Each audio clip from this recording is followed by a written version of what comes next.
welcome back everyone. I'd like to start off today by thanking everyone who's been putting themselves out there and helping me get the word out. I know you've been taking a lot of flack, so I really appreciate your courage and tenacity. Keep up the good work. Next, I'd like to address the haters who still refuse to examine the evidence or think critically, because they just want to wait until the board tells them what to do. A lot of them seem to be treating this as more of a religion than an intel op. Even when Q Plus dropped that huge hint on the board confirming me, they still don't want to look at the evidence. Pretty silly, right? But don't sweat it, it's no big deal. And at this point, there's not much more we can do for the Q Pharisees who aren't seeing it yet. The evidence is there, they just can't seem to put their egos aside for long enough to examine it. It's no worries though, because they'll be getting a huge dose of intellectual humility served up to them very soon. In the meantime, I appreciate the rest of you mixing it up with their followers. Still have lots of silly gooses on Twitter demanding that I post the exact messages they tell me to on the main board, as if command is somehow supposed to take orders from random trolls on the internet. For those of you who aren't aware, QAnon is essentially a giant drip nurture campaign. One that is designed to persuade a huge percentage of the population to completely change their lifelong deepest held beliefs. That doesn't happen overnight, even if you have a mountain of indisputable evidence. Just ask Julian Assange if you don't believe me. He dumped a mountain of indisputable proof out there, and how far did that get him? You could also just look at how these Q Pharisees are treating not just me, but anyone who follows my stuff. Exactly like the kangaroo news media, ignoring mountains of hard evidence because they don't like the people showing it to them. But does it matter who I am if the facts I'm presenting are true? Does my age or my personality matter if the facts I'm presenting are true? The answer is no, it doesn't matter. And that's part of the reason we let these Q Pharisees get so popular in the first place. To teach everyone that no matter who you trust, whether it be me, the board, or whoever else, you always need to examine the evidence and think for yourself. Trust people, but always verify. Because allowing big name influencers to tell you what to believe or who to listen to is a great way for us to end up with more evil leaders in the future. Especially now that we have this quantum internet technology that I'm about to tell you about. The next thing I need you to understand is why I'm doing these videos this way. There's several reasons. The primary one is attention span. Most people don't care enough about politics in the first place to spend hours and hours researching complicated topics that they've never heard of. So unless we can hold their attention for long enough to convince them to care, it will be nearly impossible to get them on board. That's the first reason. The second is to connect the dots on the big picture narrative for those of you who are interested, and to provide the tangible facts to back it up. Most smart people will never change their opinion about anything unless they can personally evaluate both the credibility of the source and the veracity of the evidence that that source has to back up their claims. So let me ask you all right now, has anyone else on any platform been able to connect the dots and explain the big picture to you guys as clearly as I have? Has anyone else provided pictures, documents, or verifiable evidence like I have? The answer is definitely no. Not even close. The best defense they've had so far is calling me a CIA agent, meaning they're acknowledging that I'm definitely military intelligence. They're just butthurt that I called them morons, even though I was just responding to them calling me a fraud and a LARP. They're also thrown off by some of the symbolism in my pictures because they haven't actually watched any of my videos, so they don't realize I'm actually trolling the CIA.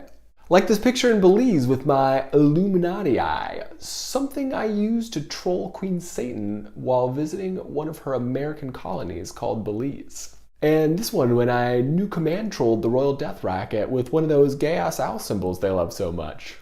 For the record, my symbol is a phoenix, not an owl. And that should be pretty clear to anybody who's ever looked at my stuff.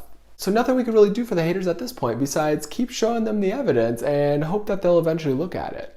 No worries either way though. The open-minded members of the Q Army are with me, and that's all I need. You guys rock. Thanks for being so logical. Next, I'd like to address some concerns I heard yesterday about the US military taking over the internet. The concern of how that's dangerous for our freedom or violates our Fourth Amendment rights.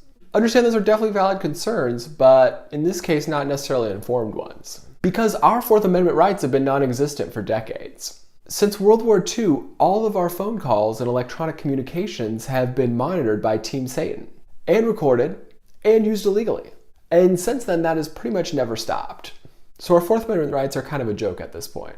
As are our First Amendment rights. Chinese-style censorship and algorithmic fuckery is standard procedure at all of our tech monopolies. In fact, America's gotten so sideways with censorship that kids growing up today have to go use Yandex, aka Russian Google, to see things they can't see on American Google. How crazy is that? Americans having to go to the Russian internet to bypass censorship. So my point is that the Space Force will do a much better job of keeping the internet open and free to everyone than the evil tech monopolies will. By a long shot. One of the ways we're going to guarantee that is by passing an Internet Bill of Rights, which will essentially be an airtight reaffirmation of our constitutional liberties with some updates that will extend those protections into the digital world. Power companies can't turn off your power because they don't like how you're using it. Phone companies can't turn off your phone because they don't like what you're saying to people. Toll road companies can't block your access to a public road because they don't like your driving. So social media giants cannot inhibit your access to the public square just because they don't like your opinions. They are public utilities and they must be regulated as such if we want free speech to survive. Now that might sound overboard to some of you, but if we don't regulate them ASAP, they will use their power to silence us and to rig our elections. That's not a joke, that's 100% serious. And once we pass our Internet Bill of Rights, the only way to realistically enforce it is with military control of the internet. Otherwise, big tech will just keep running circles around their regulators. It's not ideal, but it's really our only viable option. And I think you'll agree once I tell you about all the crazy stuff that this new quantum internet can do. The quantum internet, which we will be rolling out over the next decade or so, is hands down the most mind-bending technology I have ever worked with. Its capabilities don't even seem like they should be real. They seem like something straight out of a sci-fi movie. But I can assure you that what I'm about to tell you is very real, and it's coming very soon.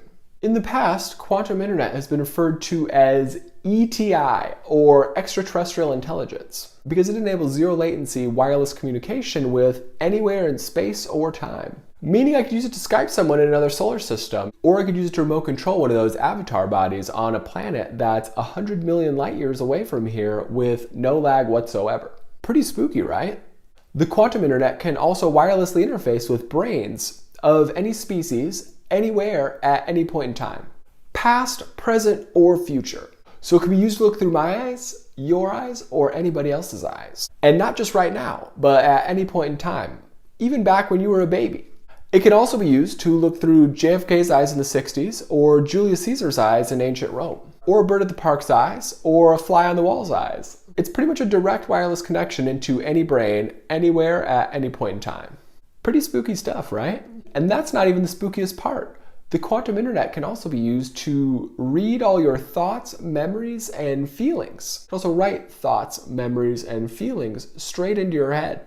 Meaning that if the wrong people controlled it, they would be able to drive us all around like little robots. Unbelievably terrifying stuff. I have no doubt that many of you will be very disturbed about the idea of technology like this. But please understand that whether we like it or not, the quantum internet is already here. So the choice we had wasn't quantum internet or no quantum internet. The choice we had was CIA and Team Satan controlled quantum internet or DIA and Team America controlled quantum internet. Those were our two options. And the CIA was already using theirs to log into people's brains and remote control them into acts of sadistic violence. If you've ever seen that horseshit propaganda Netflix documentary called Don't Fuck with Cats, the kid in that, named Luca Magnotta, was one of the CIA's Nightmare Circus experiments. And he wasn't the only one. They used many other mind-controlled indirect assassins as well. Pretty messed up. So it goes without saying that we had to do whatever it took to stop those evil monsters. Which is why we needed Donald Trump as president. A raging bull billionaire with a lifetime of experience being accosted by the kangaroo news media, and someone with the skills and the thick skin to truck through all the corruption and organized crime. Everyone needs to understand that we were dangerously close to losing our freedom forever, and that the 2016 presidential election was indisputably the most epic goal line stand in history. One that I am super proud of. Because if we hadn't gotten Trump in there, the royal death racket would have finished consolidating power, and not only would we have lost all of our freedoms, but we would have lost all of our free will as well. Be like a quantum animal farm, if you catch my drift. So that's why the new Space Force is taking control of the internet.